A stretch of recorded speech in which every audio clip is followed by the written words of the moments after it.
All right. Good morning, everyone. This is Chris Halpin with Energy Services Coalition, and welcome to our webinar, Understanding the One Big Beautiful Act, what it means for ESPC funding.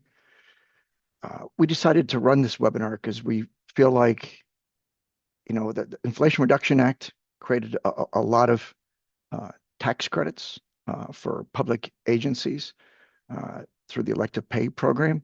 And with the change in the bill due to the OBBBA, it made a lot of changes. A lot of people thought, oh my God, everything is gone. And it turns out it's not. And speaking to two of our panelists today at previous conferences, I was able to learn a lot more about what's really going on and how this affects ESPC funding. So that's why we're doing this. We're hoping that all of you here today will take a lot away from this. And there's a lot of information.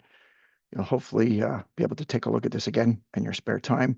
At the end, we'll be able to send everyone out that's attended this a copy of the slides and a link to the recording. So with that, let's get going. Next slide. So just some virtual housekeeping. Just drop your questions in the Q&A box or raise your hand at the end. We'll have a whole Q&A session at the end, probably 10, 15 minutes. Unmute your microphone to ask questions or join the conversation if you want to ask it in person. And as I said, you're going to have a recording of this training, minor Q&A posted online. Next slide. All right, so I'm, as I said, Chris Halpin. I've been in this business 40 years. Many of you already know me from my work as an owner's rep for a few decades, and currently supporting ESPC campaign through the Energy Services Coalition. We've got Dave Diaz, Chief Strategy Officer at Walker Blue, who's been at this in the 179D for decades. And Ben Taub, Senior Vice President, Bank of America, who's also been doing this for decades all across the U.S. for Bank of America Energy Services Division. Next slide. So we're not going to read our bios to you. So afterwards, feel free to look. But I think together we have like 100 years of experience in this business. So let's move on to the next slide here and really get into this. So the ESPC campaign is something that's just about 2 years old now. The Department of Energy, formerly State Community Energy Program. They're now part of the Critical Minerals and Energy Innovation Division of Department of Energy. Started this campaign to really increase the uptake of performance contracting in the MUSH market, knowing that schools, governments, universities, colleges, hospitals, and others don't have a lot of tools and funding to be able to implement replacements and repairs and attack deferred maintenance on their equipment. So wanted to really increase this uptake in the market. We provide all kinds of training, direct technical assistance. We've helped 5 or 6 states already and are helping many now, both either start, fix, or revive ESPC programs. And if anyone has any interest in it, please join. If you haven't joined yet, there's an expression of interest link you'll see when you get these slides. You can click on it and fill out a form to join the campaign. And we're always looking for case studies. So please, send us your case studies. We have a few dozen now, but I know a lot of you out there, whether you're in the private market or in the public side, you've done these projects and we want to hear from you. So we really want to showcase what people have done and show everyone out there that's thinking about doing a performance contract. It can be done and it can be done well through the best practices that we teach through this campaign. So Energy Services Coalition, who I'm a consultant to, as is Jamie Garrett, who is behind the scenes running these slides and a huge addition to this program. The ESC has been around for 20-something years. We're basically a national nonprofit composed of a network of experts from a wide range of organizations, from state and local governments to ESCOs, owners reps like I used to do full time, to really promote the use of performance contracting in the MUSH market across the country. The backbone of this organization are local chapters, who I had the pleasure of helping to start 4 or 5 of them over the years, and we have some great chapters that are very active, and they really help provide outreach to state and local governments that just honestly don't have the time to get in to do all this stuff themselves. So please join if you haven't joined yet. Next slide. These are some acronyms that you're going to hear throughout this. Most of them are already spelled out in the slides, but we just wanted to have them covered here in case you want to go back and learn what this is, because this is a bit of a drinking from the fire hose initiative here. Next slide. So our agenda. We really want to get people to learn a bit more about how this OBBBA has changed the financing and funding picture for performance contracts, right? It already wasn't entirely simple or clear on how to do this. There's a handful of people in the country who really understand this in detail. So what we're trying to do today is give you an idea of from the basics. Here's what a performance contract is and how it works and how you should be looking for funding for it, to the major provisions of the Act, how that Act changes your planning and procurement for financing and funding, and then what the opportunities that have been created for and considerations for your organizations and how to really think this through. And this year coming up is extremely important. If you want to have any chance of getting some of this money, now is the time to act. All right. And as always, according to the Sarbanes-Oxley Act of 2002, no one on this call is a financial advisor or Department of Energy, and we at Energy Services Coalition are not financial advisors. We're not providing anyone any financial advice. Next slide. So most of you know what ESPC is already, or you would not be on this webinar, but basically it is a financial mechanism, as I like to say, used to pay for today's facility upgrades with tomorrow's energy savings without tapping your organization's capital budget. And when I started in performance contracting 30 years ago, I didn't know you could get money from private industry to pay for these projects and use private contractors, which I worked for one many years ago, to actually implement this work and to steal from the EPA's Energy Star program. They used to have this tagline: Energy Star, like ESPC done properly, has the performance of a hedge fund, but the risk of a T-bill. So it's a great opportunity, especially for public agencies. And really all it is design build contracting with a focus on guaranteed energy savings with no change orders. Next slide. So to give you a little bit of background on the project financials for ESPC projects, we're just going to run through a couple of slides real quick. So as I said, this is basically design, build, turnkey work done by an energy services company or an ESCO to basically identify in a collaborative fashion with you. Because when you select an ESCO, you're not picking a project, you're picking a partner to work together with you and your folks on what makes the most sense and can be financed to implement projects in your facilities or your streetlights or your water plants, whatever the case may be. There's no upfront investments required from the facility. You can leverage capital funds or private financing. It's the real beauty of all this. The savings provide the payment stream over time, right? And we have a bunch of other webinars that go into the details of how that all works. And there has to be a guaranteed minimum savings, right? And that's what really makes us investment grade, because no one's going to finance this unless there's some sort of a guarantee on these savings. And the guarantees typically last for 15 to 25 years. And many financiers are interested in this because the risk of non-payment is very low. It's basically what these public entities do is take the money they're basically handing to the utilities every year and say it's 20% savings. They take that money, they fence it, if you will, and repurpose it as an investment stream to repay that loan. Next slide. So many of you have already seen this, right? NREL and DOE have been showing this slide for probably 25 years. Basically, it just shows, as you stand now, here's your existing energy and operations budget, maintenance budget. And then when you do a performance contract, it's typically 20 to 30% savings for most projects. And the OBBBA affects that pink bar. I'm very green colorblind. I think it's pink, at least, are the financing payments and project costs. So that's really where it's going to affect your project. But like any performance contract, at the end of that 15 to 20, 25-year term, you will recoup all of those savings, right? Next slide. And these deals are all about cash flow, right? So there's the business as usual budget, right? Every year, pretty much. And it's not a nice incline like this, but your utility costs are going up year after year after year, right? Especially with, infrastructure investments in the grid and all these kind of things that we're seeing now, AI and all that, really stressing the grid and causing utilities to put a lot of money into the transmission and distribution program. And ESPC repayment streams tend to mirror that slow increase in energy costs over time.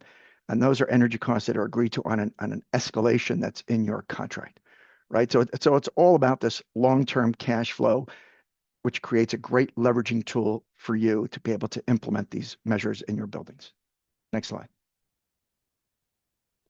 So again, if you've watched any of our trainings or webinars in the past, this is the typical slide we show in each one of them, how Department of Energy basically breaks down ESPC into 5 different phases, right? And this one, we're basically just focusing on where you see the yellow circles in here. At the beginning of your project or your program, consult your financial advisor. If you don't have one, get one, right? And figure out how you want to do this from a financial point of view before you really put out RFPs and RFQs, right? Because then you get to the 11th hour, you want to make sure you have the money in place. You hire your money provider, and then you sign the agreement with them during phase 3, towards the end of the IGA, right? Again, we have another whole webinar just on this topic itself. Next slide. So sources of funding and financing. Next slide. So when you're putting one of these deals together, it's called capital stacking, right? From the private markets, I learned all about this doing commercial pace work many years ago. And we're not going to go through these in any detail, but you should really take a look at these slides afterwards and click on this link to the Better Building Solution Center. It has a ton of resources for you to be able to learn a lot more about this. But the primary financing vehicle that's been used for these over the years, probably 90+% of performance contracts have been funded by tax-exempt lease purchase agreements, basically capital leases, right, if you will. And it really makes it much more flexible for public agencies to be able to get funding to do this, as opposed to doing like general obligation bonds and all that, which they're much more used to, right? So, and all of these deals have non-appropriation language, which makes it much easier to get the deal done. Next slide. So here's some examples. Again, we're not going to go through this in detail, but pretty much bonds, loans, certificates of participation get used a lot. When I was helping the state of Rhode Island for many years, they used COPs to run all of their performance contracts, and it worked out really, really well. And as always, you have grants and trust funds, or sometimes that there's patrons who may help particular agencies do this. Your standard capital funds, which are very, very hard to get these days. And even if you want to use a capital fund, you don't want to commit capital funds. Like I see sometimes performance contracts, capital fund avoidance over 5-10 years when you don't know if you're ever going to get that money. So you really only want to commit capital funds if they're in your budget for the next year. And that's it. And of course, utility rebates and incentives. You please use desireusa.org is a fantastic website that NC State runs. And then these tax deductions and credits we're going to be talking about today. Next slide. All right. Now on to the real experts on all this. We're going to hand it over to Ben Taub from Bank of America. Go ahead, Ben. Yes, thank you, Chris. I appreciate it. You can go to the next slide. The next one as well. Sorry, next one. Okay, I appreciate the opportunity to speak this afternoon, this morning. Happy to talk to you about the perspective from a lender and how performance contracting is funded. I have a couple points just to hit on, and Chris did mention this, but yeah, the predominant use of financing is tax-exempt leasing, and typically, from a lender perspective, we're looking at it from a standpoint of what type of equipment is being financed and what are the guarantees, and so. Yeah, terms can go up to 20 years, but it just depends ultimately on what's the equipment. Some of the equipment you don't want to have a 20-year term on, and some you might want to. And so when we're looking at ways to put together financing, we're looking at how to take what the ESCO provider is providing related to the guarantee, looking at the perspective of what the equipment is, and trying to put those two together to build a cash flow that is positive, right, depending upon the savings, and take that to a term that makes sense based on the equipment useful life. And when we look at this, we look at everything from ongoing deferred maintenance to replacement to efficiency, streetlights, you name it, water systems. It is all inclusive in terms of what we're looking at from a standpoint of what we will finance. To hit on a couple points that Chris mentioned just about tax-exempt leasing and why it's effective for this type of solution is that, number one, it comes from a standpoint of it's relatively inexpensive to put in place. It provides 100% of the financing up front. It doesn't require a type of voter approval or things that you have to go out to from a standpoint of a public sector voting standpoint, and provides certainty in rate locks, right? You can provide a rate lock that gets you through a stage of what, in the perspective of, you're in the IGA phase and you want to take interest rate risk off the table. That's something that we provide, are rate locks that provide the ability to just hedge that bet and have your financing in place. As well as providing, the opportunity to do multiple types of phases, right? And so master lease type structures where you can do, your first phase of a performance contract, and maybe there's more work that needs to be done a couple of years later, and you can use that existing financing that's in place to achieve that. And also the prepayment flexibility, right? And I think Chris alluded to the fact that why leasing works is because it just provides flexibility. It provides ultimately the public sector customer the ability to pay it off if they want to at some period of time. You can go to the next slide. And we've talked a lot about through this, but I just want to mention that, again, from a standpoint of the technology standpoint, it's relatively very open-ended in terms of the efficiency, renewables, water resiliency. It conforms within what states have passed related to their statutes. And, savings obviously are either going to be measured or stipulated. That's between the customer and the ESCO up front. But, we take that information and build it into the amortization. You can go to the next slide. So what I want to mention here is that, sitting in the middle of this is always the customer. And when you look at both sides of the equation, you've got energy services from where I sit from the lending side, and then you've got the ESCO vendor side providing the performance contract guaranteed savings. And I like to say, in some ways they're bifurcated because they really are. There's two separate contracts that go into place. What I want to mention here is a sense of when you're looking at the opportunities of the investment tax credit, and we have seen this over the last couple of years and how we've built this out. There's a gap, right? The gap that happens is that you are doing a project that is going to get an incentive, and that incentive is going to come in at some point, whether it's 6 months, 8 months, 12 months, 18 months, 24 months after your project is complete. But you want to use those dollars to cover your financing costs, to make a payment in the amortization. So what we've done with our customers in the market is that, up front, you've either worked with your financial advisor, you've worked with your accountant, a perspective of what those dollars amounts are. And so, if it's a 15-year term and, on month 24, you're getting a payment coming back as a direct pay under the ITC, and you want to apply that in for your payment and your amortization. What we do is we build that in as a payment, right? And so, then essentially you're reducing your principal and interest.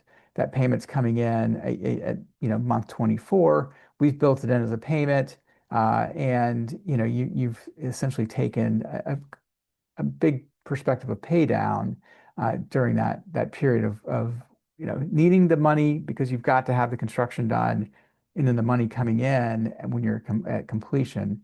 And so what we like to do is just build it into the amortization. And it's really been a discussion between us and our customer of how to build that in, whether it's 100% of the ITC that's coming in or some percentage. They want to use 50% of it. They want to use 80% of it. We are very flexible in how that gets built in, but we will build an amortization around what that amount should be, and it will come in as a pay down. And so that provides the flexibility of needing the money to bridge that gap, right? And needing the money to bridge the gap to get towards the application process, the construction, and then the eventual repayment. You can go to the next slide.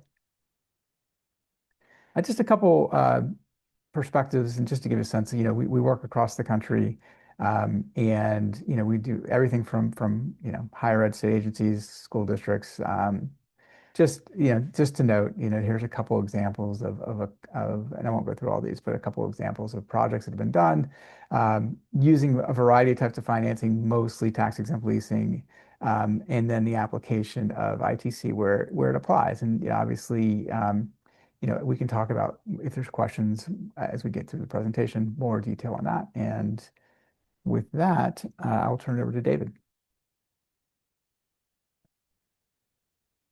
All right. Thanks, Ben. Yeah, thanks, And you're Ben, up. and thanks, Chris. Really appreciate the time having us on, bringing us in as a partner for this webinar. My name's David Diaz. I'm the Chief Strategy Officer here at Walker Blue. Some of you guys may know me from Walker Reed. We recently merged with Blue Energy Group, and their CEO Josh Howes and I have been frenemies for many, many years in this energy tax incentive space. And we finally decided to put it together and see if we can service the overall client base as one unified front. So it's been going very well. We're very happy, very excited to be part of it. And we're here at a exciting time when there's a lot of changes and a lot of differences and new things coming up. It's just like we were a couple years ago with the Inflation Reduction Act. Now there's the big beautiful bill, and what challenges that may be presenting when it comes to the energy tax incentives that are relevant to ESPC projects. Next slide, please.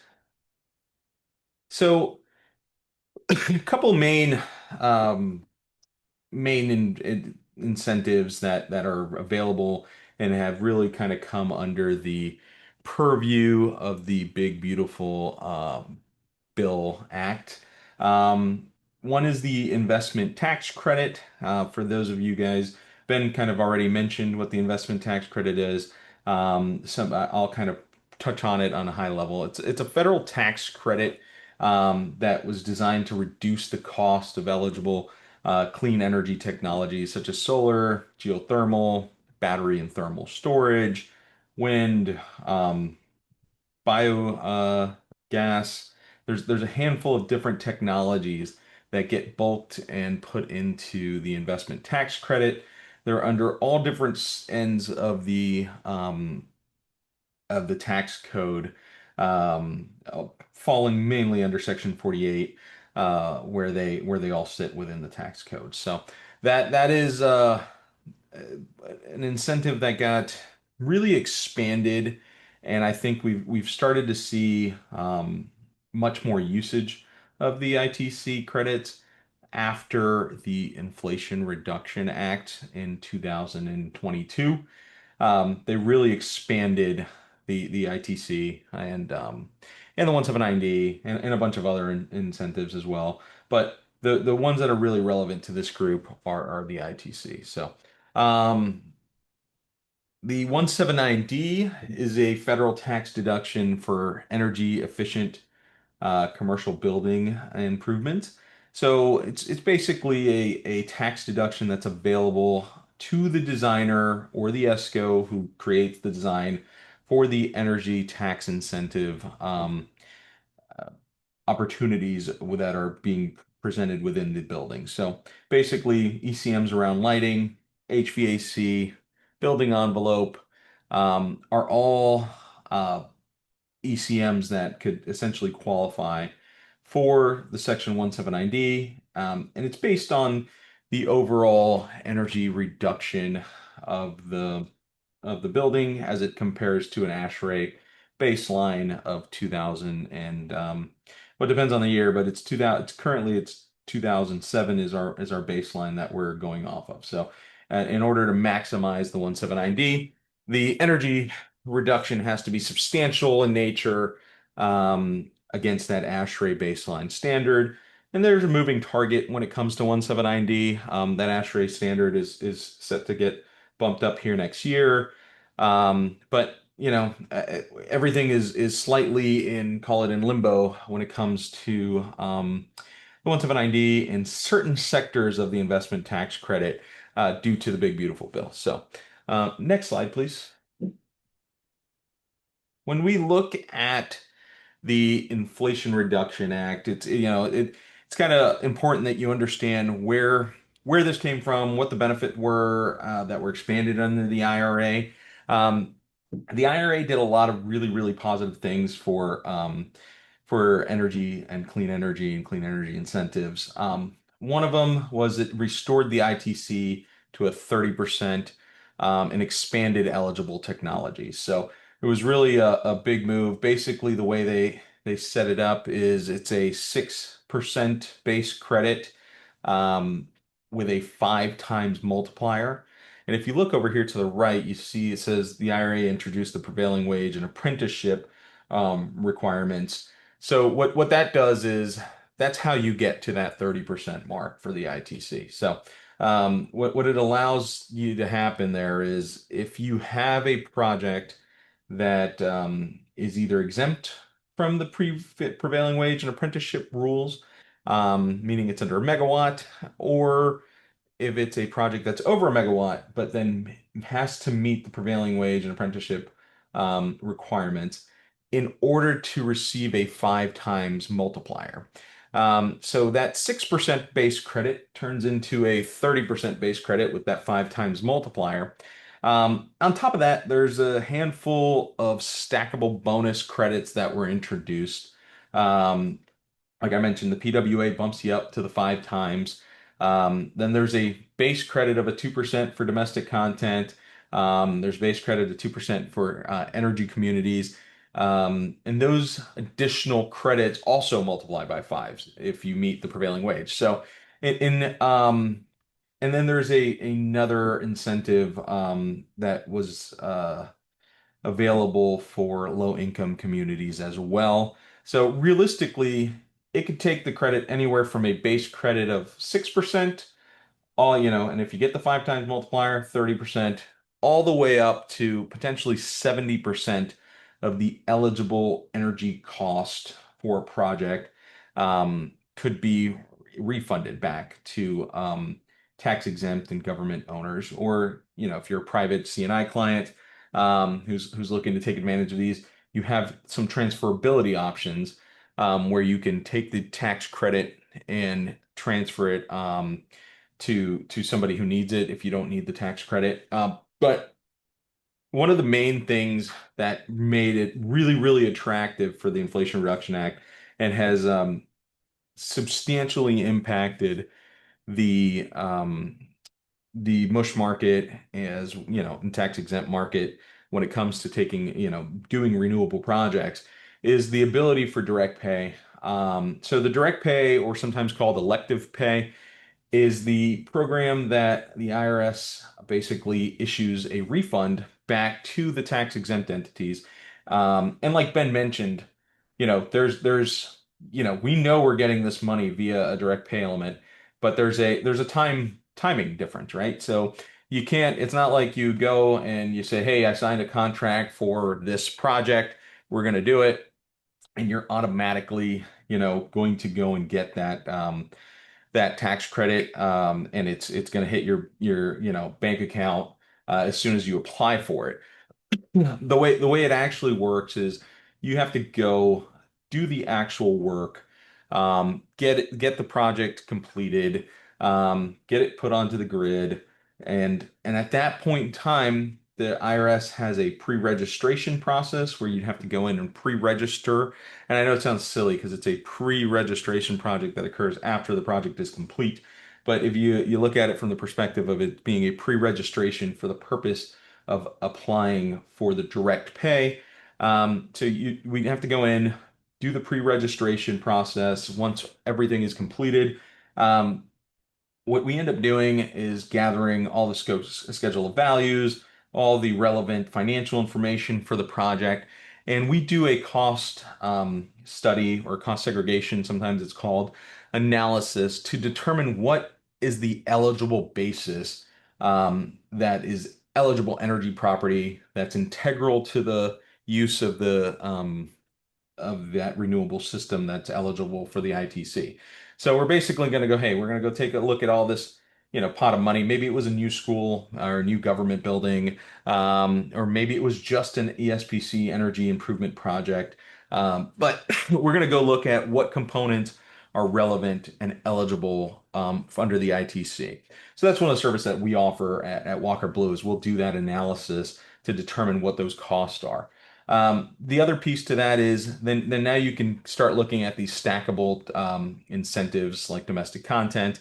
Domestic content is one that, it's a moving target, but it starts at 40%, keeps moving up. I think we're up to 50% at this point of of the fact that the products or the materials that are being used on the project meet the domestic content requirements. So that's another analysis that our team does. There's two different ways to do it depending on the project. There's like a points-based system that's a little bit more prescriptive, and then there's a cost analysis. So if you look at it, we kind of take a look at all those different costs. We have to then go to the manufacturers, get cost on the components, and make sure that, hey, on this project, we're up to that 40 or 45 or 50% mark, and gives the ability to take advantage of that additional 10%. The project falls within an energy community. That's another 10% potentially. We'll just do a review. That's a simple review of where the project's located. Does it fall within the census map of that's been put out by the IRS and DOE as far as where the energy communities are located? And we'll make that determination. And if so, and you fall in that zone, that's an additional 10%. I mentioned the low income community adder before. It's important to note that that low income community adder is a application based program. So one of the things that I like as a takeaway here is if you're in the process of doing and performing, or you're starting or just started a clean energy project, and you think you're in a low income community, it's probably important that we take a look at it because the application period opens, I believe it's February, it's early February, for applying to qualify. And again, that can be anywhere from 10 to 20% adder on top of this. So it's something that you don't want to miss. It's something that a lot of tax exempt and MUSH market clients end up screwing up because they miss it, and then it's time to go file for this tax credit, and they don't have an opportunity to actually file for it.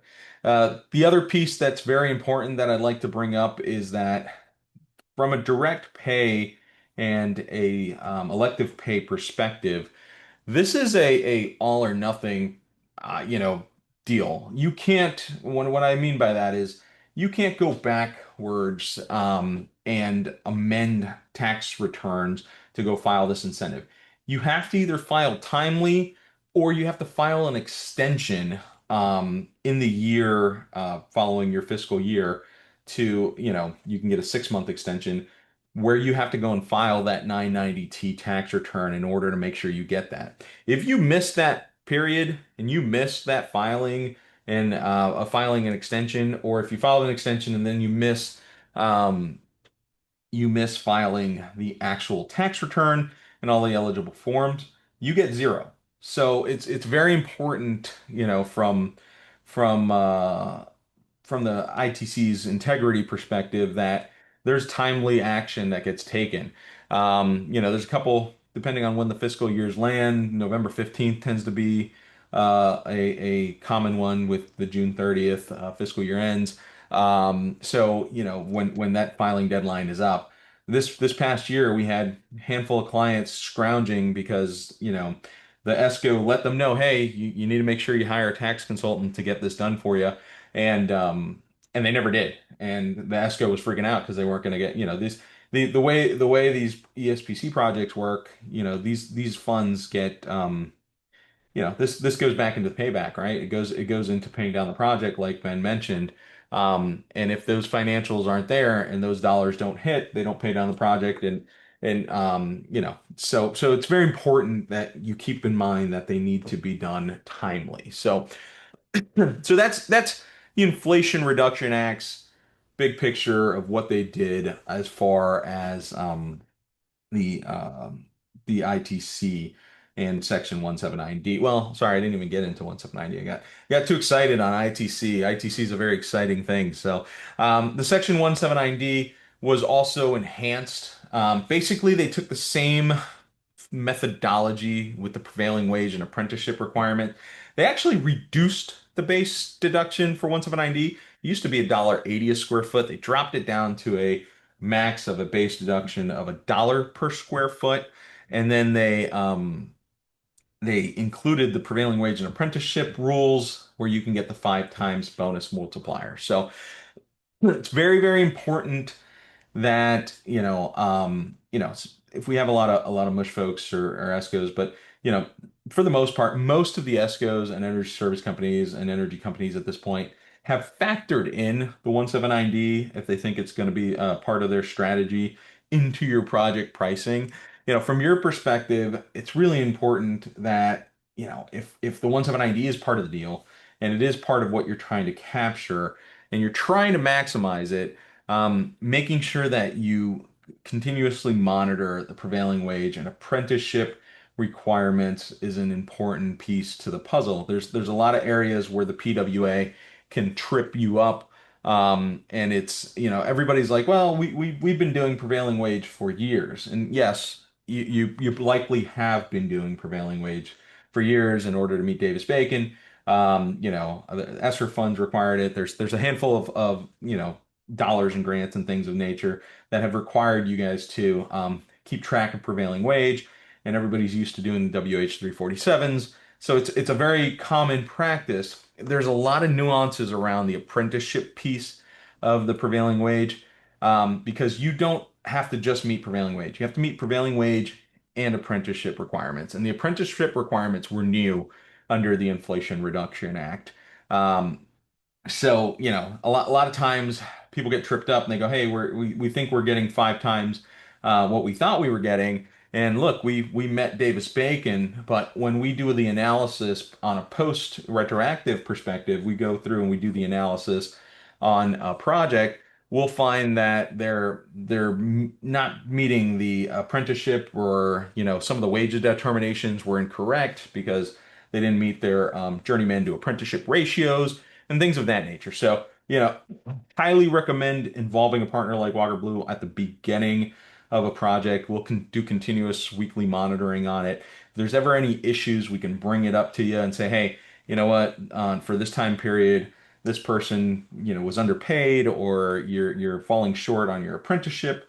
So there's a lot of different opportunities if you're trying to maximize these incentives on both the ITC or the 179D side when it comes to the Inflation Reduction Act. So what did the big beautiful bill do? All right, a lot of people might be thinking, well, the 179D is gone, ITC is gone.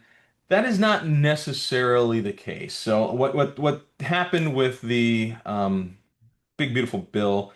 It was definitely an attack on most provisions Inflation Reduction Act, and our current Congress and government went after a lot of these provisions, and they accelerated the ITC timelines as far as when they were phasing out, specifically around wind and solar.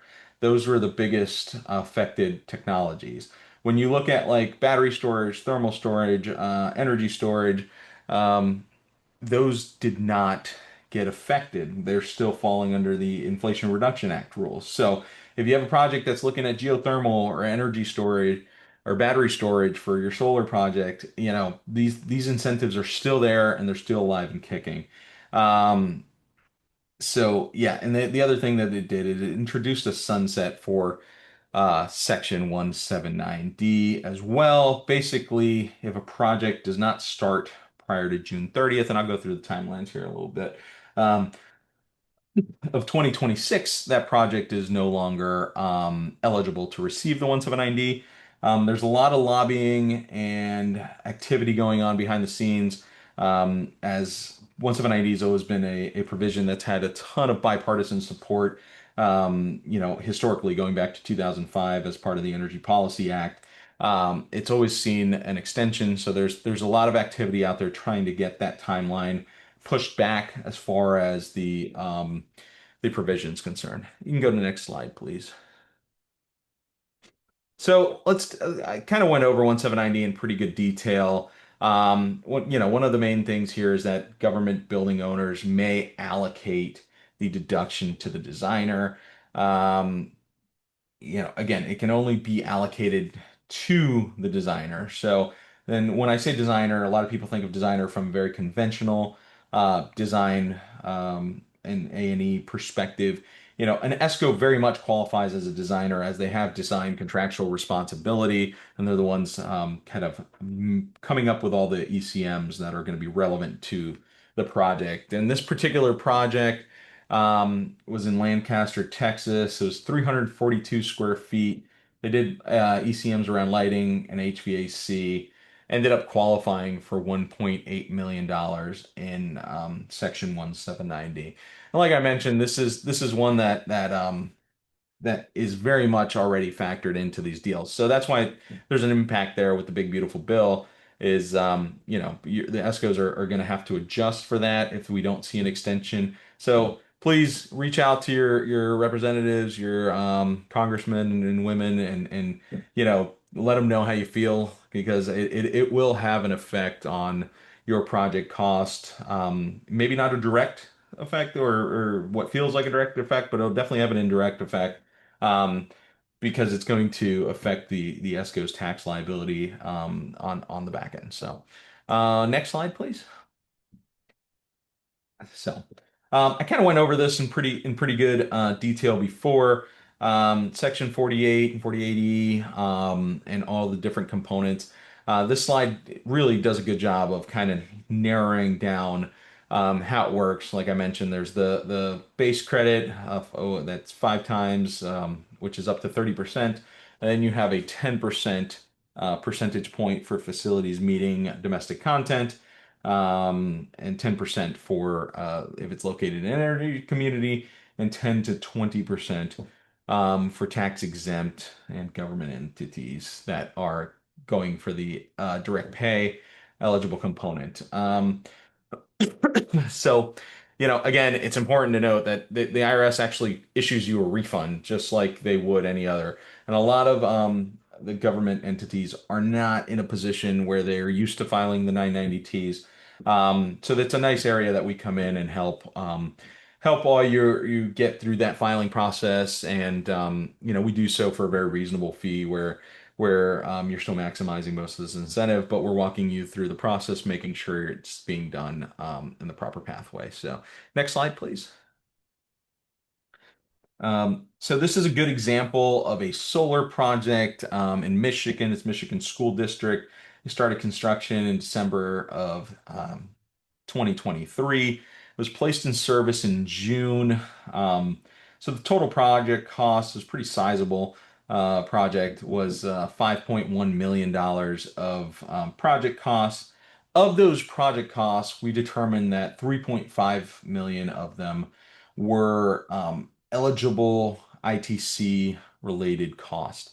So, again, there's a lot of different factors and things that may have been unrelated to the ITC that were part of the ECMs of the project that are not eligible. It's important from if you're filing a tax return, it's important to have the right documentation and independent third party verification of those components to make sure that that cost is accurate.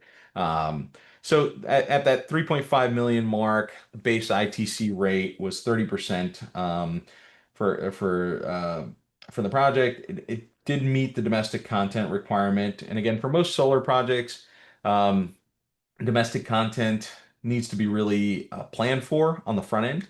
So it's important to kind of think about those early. When you look at like geothermal and whatnot, geothermal actually has a really good opportunity to naturally meet that domestic content requirement. But for solar, you really have to be vigilant on the front end of your project design to capture it. And sometimes it doesn't make sense, right? Sometimes if you can't procure the proper components to meet domestic content or the coster is more than that 10% bonus that you're getting, what's the point of doing it?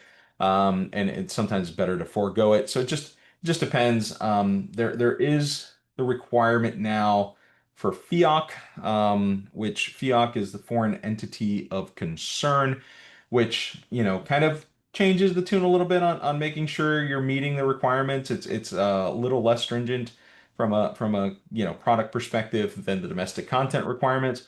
We're still waiting on the FEOC guidelines to come out. Unfortunately, the IRS, uh, hasn't put those out yet, so hopefully we'll get those soon, which will give us some guidance. But so on this project, the total ITC rate was 40%, yielding a tax credit of $1.4 million.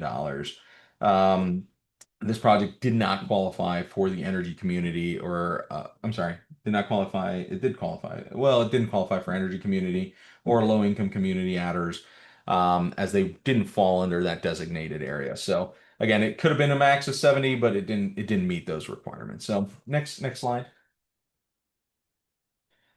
So some of these dates that are important as far as the big beautiful bill, it's kind of important to kind of look at the right side of this, and the red, and kind of make those determinations. So some of the deadlines coming up here are, if you have a project where the 179D is an important component of it, or it's being factored into the project needs to begin construction, and that's, physical work needs to start prior to June 30th of 2026. They didn't issue the beginning of construction rules specifically. So as a belt and suspenders approach, our recommendation is to actually have physical work start, and there has to be continuity. You can't go put a shovel in the ground, dig a hole, walk away, and come back in 6 months. There has to be reasonable continuity, in order to be considered started by that date. So once you start the project, you can take as long as you want, to complete the project, as long as there's continuity for 179D purposes. So the other thing to kind of keep in mind and be vigilant of is solar. So there's a lot of folks who think solar's gone. The ITC for solar is completely gone. That is incorrect. The ITC for solar has begun a phase down period, and the first date within that phase down period is July 4th of 2026, which was the day the big beautiful bill was signed a year ago. But July 4th of 2026, basically any project that begins prior to that date has until December 31st of 2030 to be placed in service. If your project starts after July 4th of 2026, you have until the end of 2027 to complete the project and still take the investment tax credit.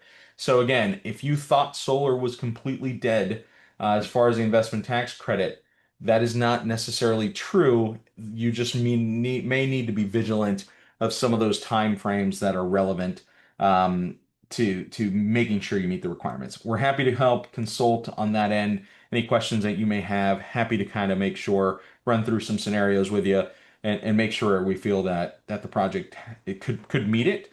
So that then you can go back to like a Bank of America Ben and say, hey, we have this as a opportunity. So one more slide, last slide here. If you recommendations, next slide, please.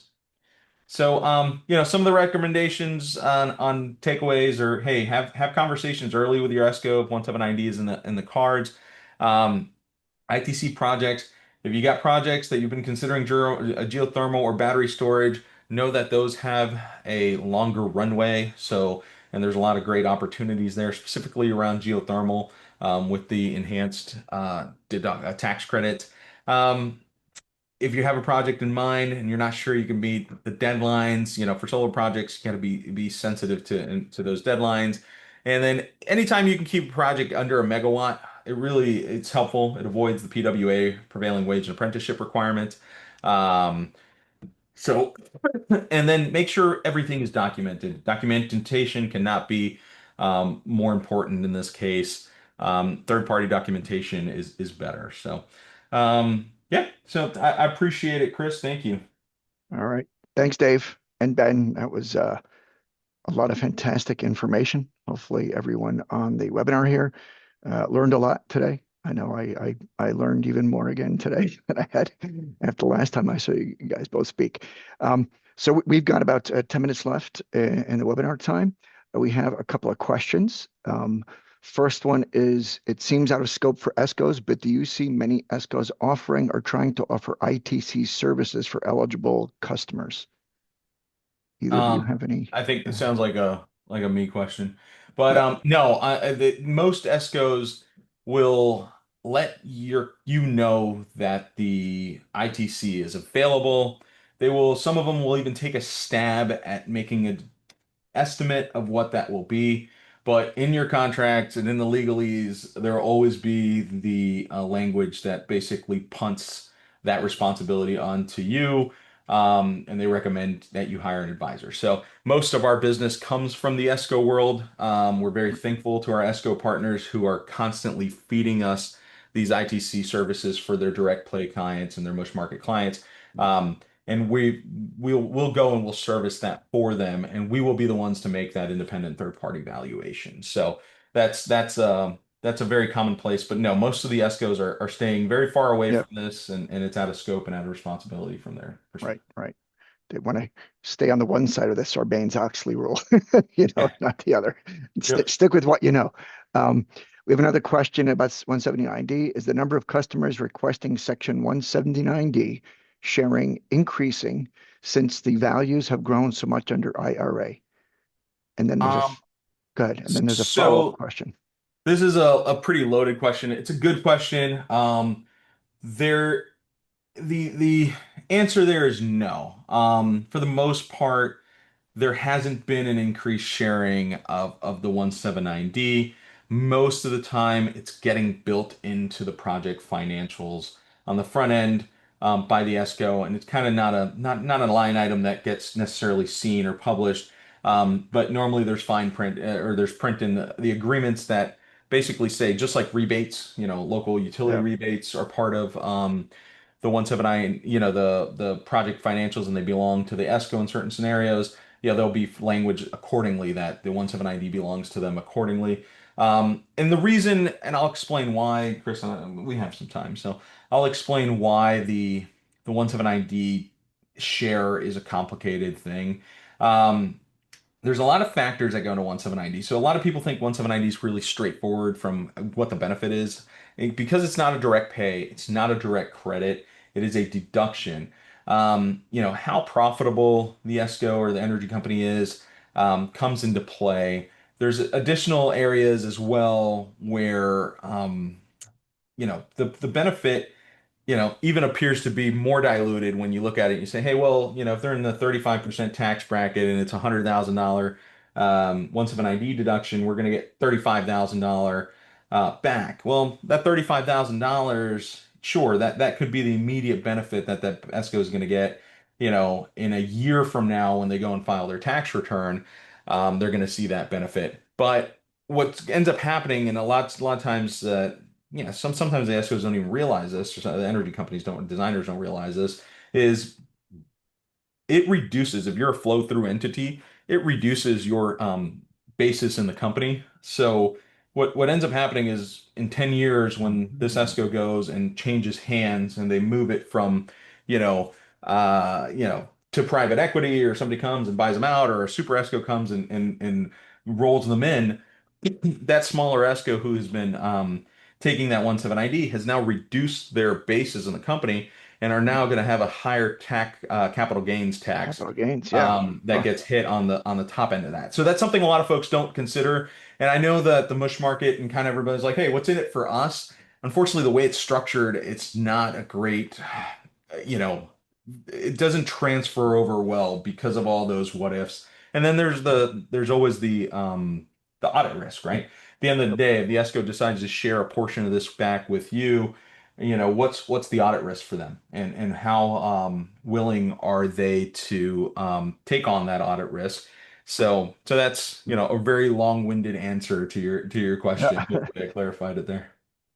right. Great. Thanks so much. And then the second question there, what are the effective pushbacks for customers who want a share of the deduction in exchange for the allocation letter? And I know that is a very fraught subject. The Senate has gotten involved and so on. So Yeah. Yeah, I kind of touched on that in yeah, my I thought so. lengthy. Yeah. Yeah, Okay. yeah, yeah. I mean, there isn't, there's certain states that have very specific statutes against there being a share. So Florida and Ohio are two states that do not allow there to be. There's actually within the state statutes that there cannot be a monetary value exchanged for the allocation letter. But for most other states, it's, Congress has gotten involved, like Chris said, wrote a letter about it years ago, that it shouldn't be kind of held hostage from an allocation perspective. Other than that, there's really no legal means to kind of block it from happening, right? A lot of, so there's two schools of thought. There's some groups of energy companies who decide 100% against it. There's another group that might be a little bit more willing to play ball depending on what state there are and how, the antitrust requirements and rules and contracting laws are in that state.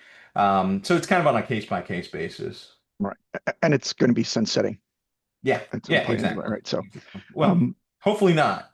hopefully not. I know, believe me, you guys have been up and down this roller coaster over the years. Yeah. I know that.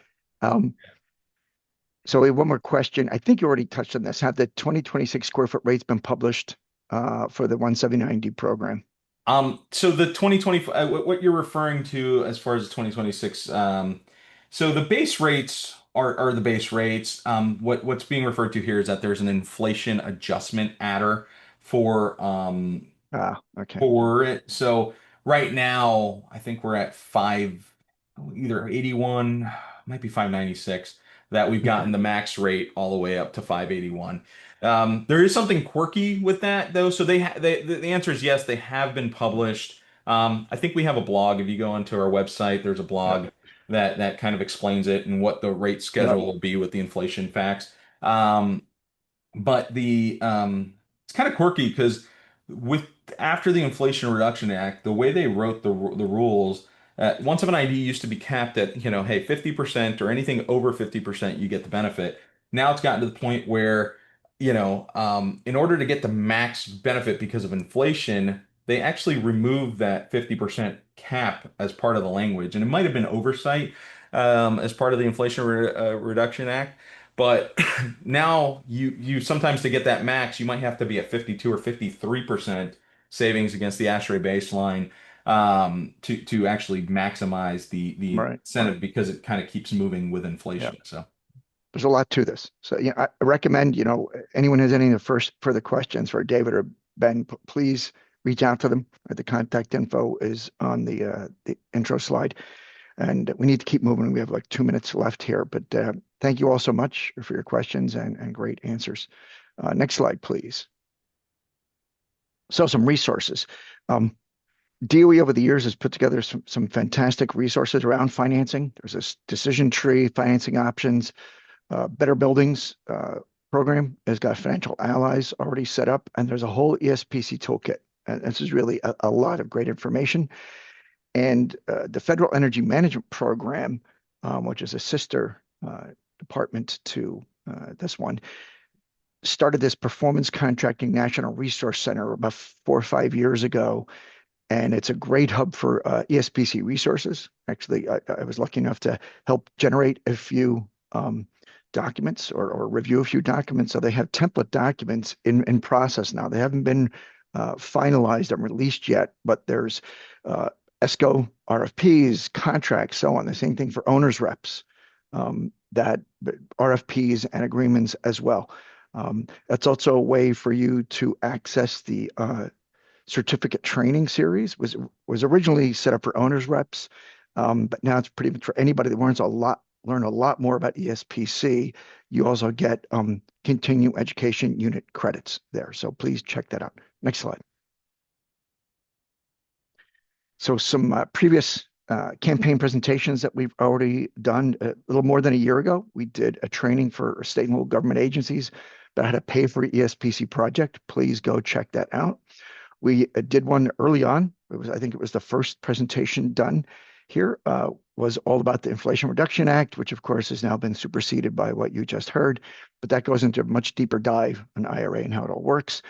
And then a little more than a year ago, we did this benefits of ESPC for finance and leadership in the MUSH market, which is really a deeper dive into the financial minutiae of all of this stuff.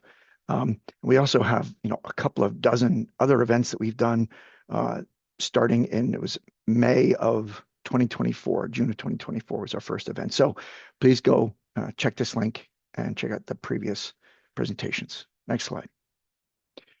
And in the campaign, I mentioned at the beginning, we are here to help anyone in the MUSH market, whether you're state agency, an energy office, school districts, it doesn't matter. We're here to help you learn more about this and either put you in touch with other folks or provide you with direct technical assistance like I've done for several states and we are continuing to do for 5 or 6 states right now. Here's a little blurb we got from Miracle Wilson at GFA about how our partner and entity in this, Lawrence Berkeley National Lab, created this eProject Express, which has a couple of great webinars coming up. Please check them out. It's a fabulous tool. So please, if you're interested at all, please request a meeting time through this ESPC campaign at hq.doed.gov, and we look forward to helping you. Next slide. All right, upcoming events. We've got a few coming up here in a week or two. The ABCs of ESPC for K through 12 schools. So that's basically for K through 12. Higher ed really pertains to as well. A practical introduction for everybody on this and how ESPC really works.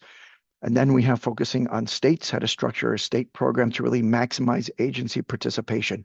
There's a lot of states that have enabling legislation, but just can't get a lot done just because of the way the policy is set up, right? So we're going to talk about how certain states have done this around the country, and they've put really good policies and programs in place that include technical assistance, some funding, and so on to really maximize the participation of the state agencies as well as, in some states, local government agencies and school districts. Then here's the 2 eProject Express webinars that LBNL is running in February and March. Next slide. All right, that is all we have time for today. Again, I apologize for this being a bit of a drinking from the fire hose session, but we try to get as much packed into an hour as we can. Any other questions you have, please email me at my contact information there, and we'll be sending you out these slides and a link to the recording shortly. Thank you all again for attending and have a great day. Take care. Bye-bye. And thank all the panelists as well.